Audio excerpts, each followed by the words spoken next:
Molbar at MNLF Chairman Muslim Ensema tinalakay naman ang mahalagang papel na ginagampanan ng mga fallen heroes. Detalye na balita mula kay Jun Di Makutak, Aris 19. Assalamualaikum, Brother Jun. Alaikum assalam, Brother Angel.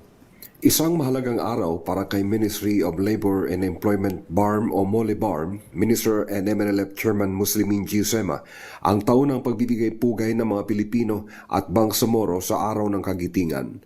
Sa panayam ng DZRH, nararapat lamang umanong bigyan ng highest honor ang sacrifices sa mga fallen heroes ng bansa na lumaban sa pananakop ng mga Kastila, mga Amerikano at mga Hapon. Partikular ding pinasasalamatan at kinikilala ni Minister Musema ang sacrifices ng mga mujahidin ng MNLF at MILF na lumaban sa armadong pakikibaka para sa adhikaing kasarinlan ng Bangsamoro Region dahilan ng pagkabuo ng ARM sa panahon ng MNLF at ang BARM sa panahon ngayon ng MILF.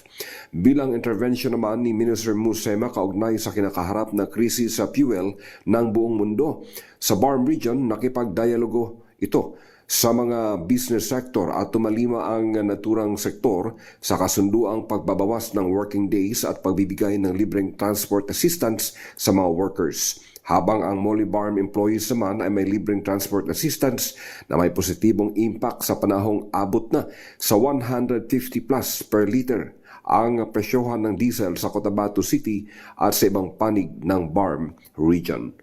Mula sa Central Mindanao, RH19, Jun Di Makutak, DZRH, una sa Pilipinas, una sa Pilipino. Sukran, Jun.